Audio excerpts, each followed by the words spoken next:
Wicked 2024 is a Broadway musical adaptation artisan film thing that asks the daring question that no artiste has yet asked. What if a $200 million movie overexposed everything and washed it out with overly strong backlighting to draw crazy shadows and muted grey fill lights to turn people into pudgy blobs? Sorry for not posting for a while. I've been working on a really long video project, a 4-hour retrospective on the video game Far Cry 5. It's more interesting than it sounds. This isn't a review or a video essay, this is like a scripted vlog. I watched Wicked with my partner this week and it was like honestly the worst film that I've seen like all year. And that's not like a New Year's joke about how like all year is only like a month at this point. Like I literally did not watch a worse movie in 2024. Jeez, it's hot in here. Like, I didn't watch a single worse movie in 2024. Like, this narrowly beat out Silent Night. The Wicked Witch had a childhood.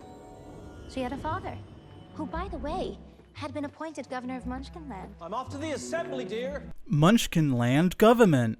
Cinema Sings ding sound effect.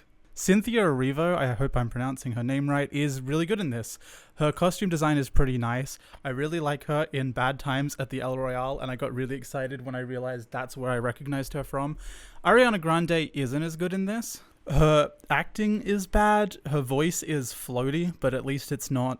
Puppy's wearing sunglasses.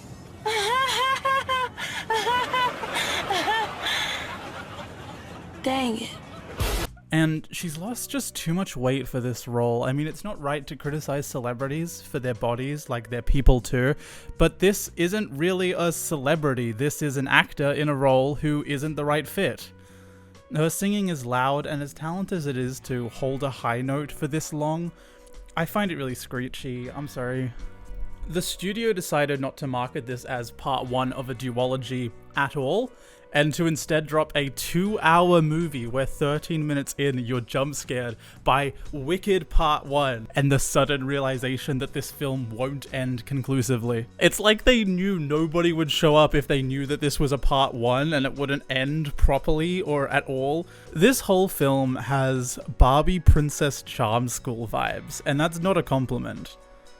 It's a good movie. It's a good movie. It's a great film. Probably one of the best of the early 2000s. But not a compliment. Not a compliment. Our first introduction to Glinda in this school is as a rich white girl doing a transatlantic accent. But it really is rather selfish on your part. You know, I asked really nicely.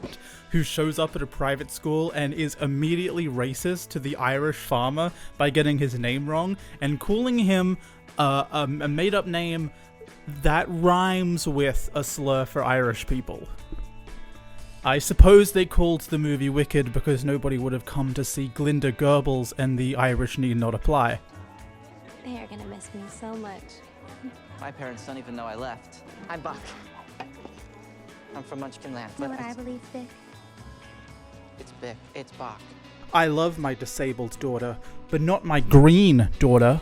Somehow the Wizard of Oz, a human from Omaha, who's conning everybody in this fairy tale land, is not only old enough to have conned people into dedicating an entire university to him and, you know, having a whole city under his command and all that stuff, but he's also young enough to have lived until the plot of the main story of Wizard of Oz, the film / book. Although it's a small thing, it ultimately confuses me with the timeline. I don't know how far back this is. It can't be too far back because he's in basically the same position we see him in The Wizard of Oz. I don't get it. Like, every character is singing his praises and he somehow had enough time to build this like sci-fi train thing. There is a talking goat in this movie played by Peter Dinklage, and he's one of the professors. And The Wizard of Oz had like talking lions and a man made of straw, and yet the people in this like fairy tale land where this shit should be normal freak the fuck out when they see a regular ass person who's green. Like, to the point they're having these bizarre Freudian slips about needing to hide her. Tragically beautiful you are. It is such an honor to... And the other... We'll find some place to hide you. I mean, how's you? I don't know how this happens. How do you do this? Nobody does this. Elphaba walks over to some rocks that are obviously made of polystyrene or something. Glinda's whole character for the first 90 minutes, which, remember, that's a long time, but that's like a quarter of this duology. That's a fourth of this behemoth. Her whole character for the first 90 minutes is the stupid, dumb blonde woman. I so enjoy air. Guess what? I can't hear your guesses because this is a letter. And this is the book place. Aunt Blonde's silly. She's meant to be good at studying. I suppose she's meant to be like the she got through school the easy way kind of archetype, but it's not like she's a manipulator with pretty privilege, whatever that means. She's just completely unaware and unintelligent. Wait a minute. Look at the time. It's love interest o'clock. So Elphaba just walks out into the forest for some reason and finds a random guy. She talks to him and nothing happens, and then they walk back and oh, he's a person at the school now. He's the jock. Ho-ho! And they met in the forest. The Glinda Elphaba shippers must have been too strong. They needed to zap the story with the Compet Ray, or else the Himijoshis would have burrowed in like a malignant tick. So much budget went into this film's backlight, they now have none left to buy a single film. Millions of Designed by Committee films each year are impacted by this affliction. But by joining my channel membership for just $3.99 a month, you can help fight this affliction. You can help fight against the sheer lack of proper film lights in the modern film industry. Angry? Well, then they begin to look for... someone to blame. Quite right, Miss Elphaba. Yes, Miss Glinda. I'm against racism too, but this is too far, Elphaba. Heh. Call me the Wicked Witch of the West. I don't know shit about audio, so I'm not going to go into detail, but the audio in this movie sucked. Not to fret, weather is my specialty.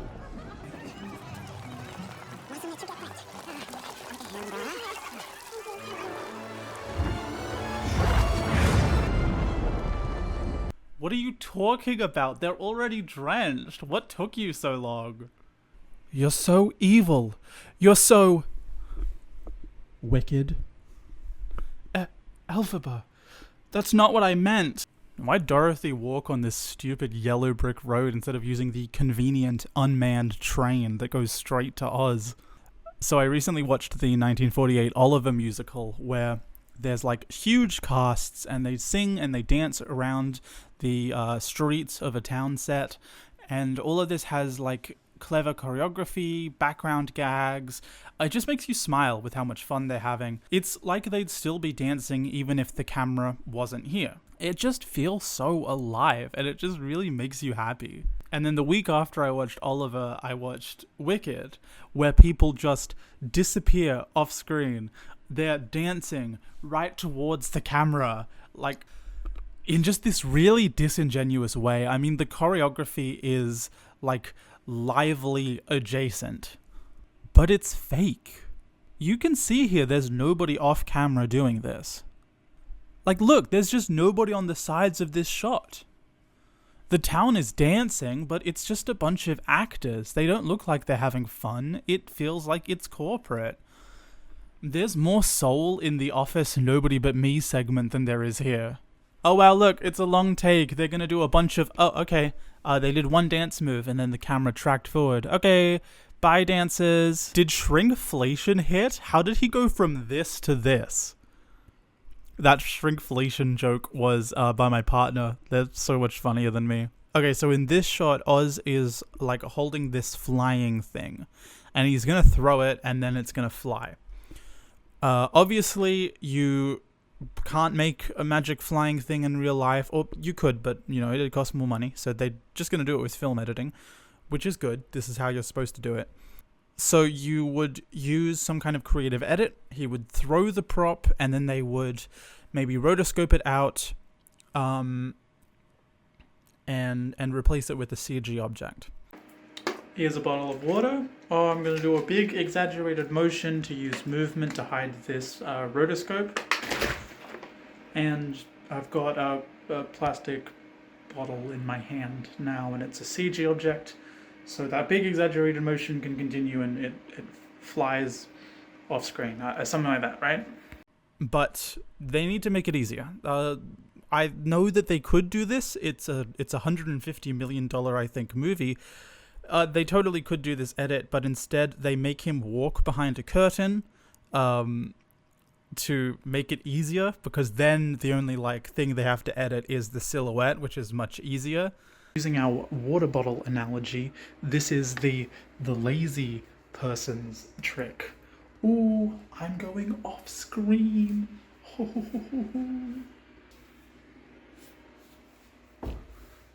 Where'd it go?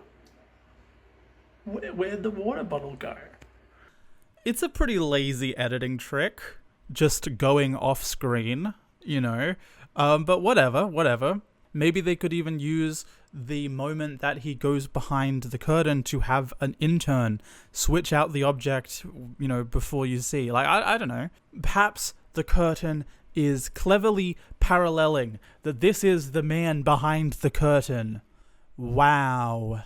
But then the funny thing is that instead of throwing it and using the swift action of a throw to transition it into the CGI part, because your brain can't really tell that it's being switched when it's moving and it's really blurry, there's this jarring cut, like a reaction shot just got shoved in the middle of here for no reason. To hide the fact that it's going from physical prop to CG. Isn't that insane? Isn't it, insane that this movie made $500 million? I'm stunned. I don't know what to say. That's so lazy. What the hell? Maybe they do it in the stage play that way. I haven't seen the stage play. I'm sorry.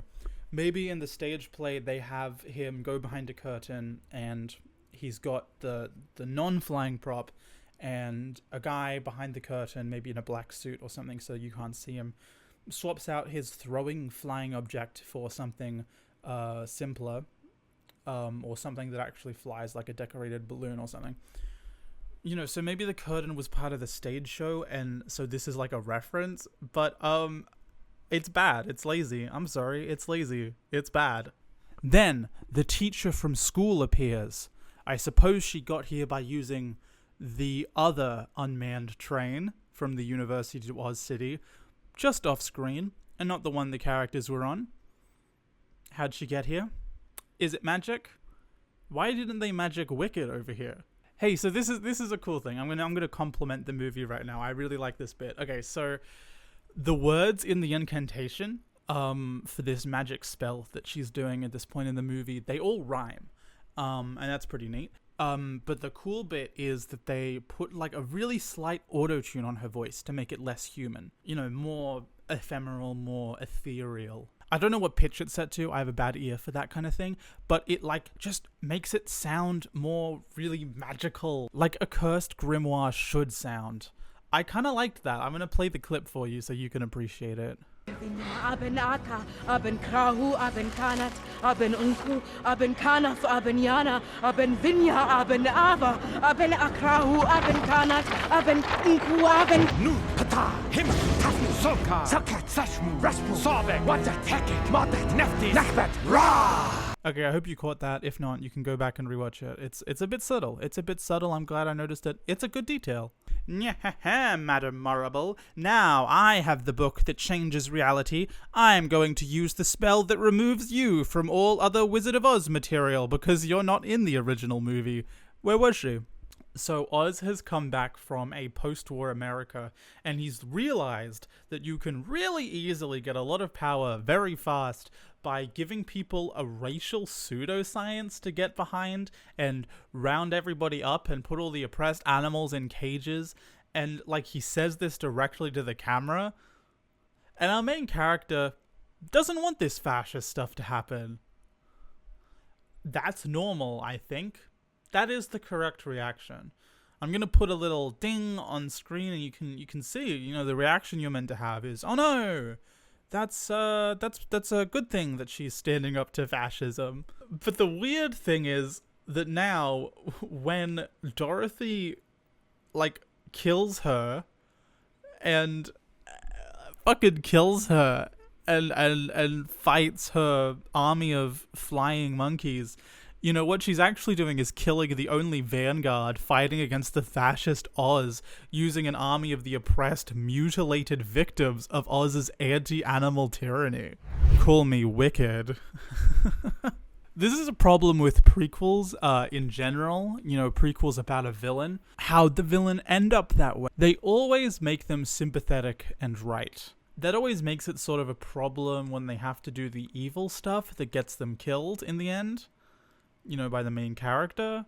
Whatever Wicked changes, I don't know because I haven't seen the original, but I don't know, it's not really good enough to justify that our main character is an anti-fascist and they're going to become the bad guy somehow. I've got to go Wicked mode to stop literal racism. Our main villain, everybody. It also makes Glinda into a fascist collaborator. I'm excited to see what they do with that in the sequel. Wicked director John M. Chu even joked about parallels between Trump and the Wizard and Elphaba and Kamala Harris. A charismatic leader who gaslights a community that this woman is wicked just because she's standing up for a marginalized group of people in society. How could that be political? Well, John, I suppose I wouldn't really compare my main character in something I was directing to one of the biggest fascist collaborators of the 21st century. But I mean, it's your movie, do what you want. I'm going to talk about something big. Okay, so at the start of the movie, we establish Elphaba's magic. It's this sort of wild magic that activates when she's angry and has random effects, maybe, but mostly levitation is the big one. At the very start of the movie, she gets angry when she's being bullied as a kid, and she starts floating stuff and some rocks float. But the people don't float. The people do not float. She can't float people. And that's the setup for her magic levitation powers.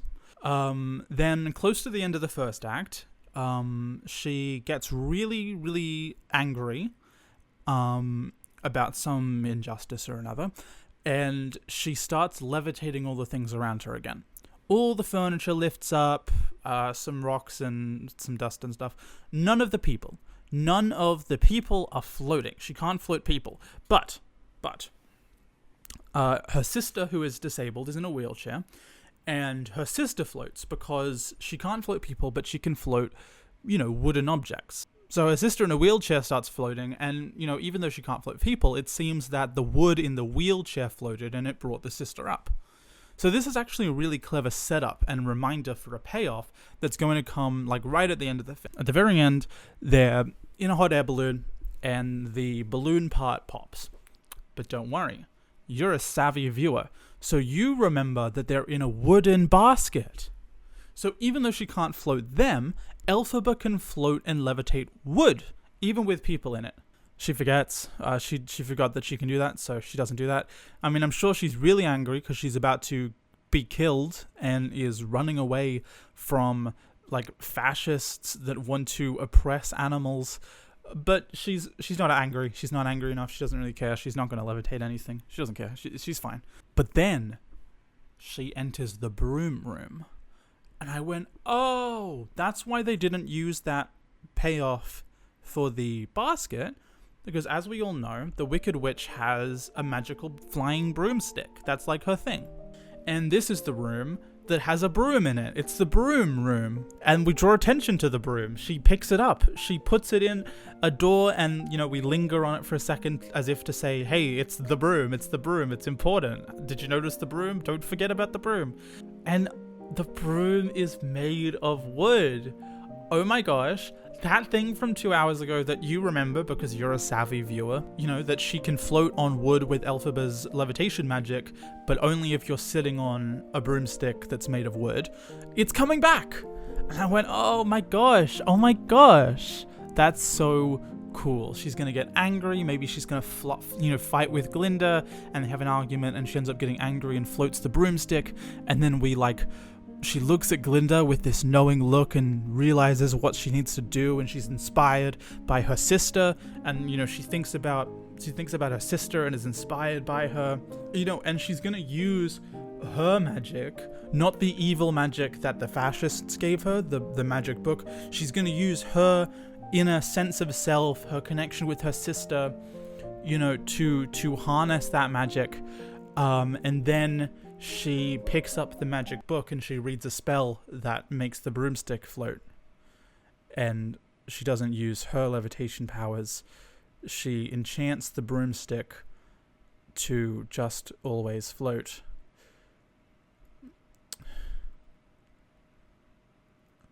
It's just this one broomstick. She can't do it to other ones. It's just this one enchanted broomstick. And it wasn't because of her powers, it was because of the magic book that she found 15 minutes ago. Guys, what are you doing? I'll show you just how wicked the musical I can be. So then she has this whole song where she sings about how she's sick of playing by the rules and how something's changed, but nothing has changed. Like, she's exactly how she was at the start. Her character is exactly the same. She has always been impulsive and explosive and refused to play by the rules of non-green people. And I also don't think I'm changing. I'm not gonna play by the rules anymore. You know, I don't think that's what you should sing about a fascist uprising. Like, yeah, you're in the right now. You're doing the right thing. You know, I'm really just taking this song and I'm just like holding space with. Okay, so this is genuinely the worst film I have ever seen in my whole life. Like, I'm not joking. I seriously don't think I've seen a worse film. Knowing that this film is about how she becomes the villain, you leave the cinema with just one thought in your head. Wait, so she didn't turn evil?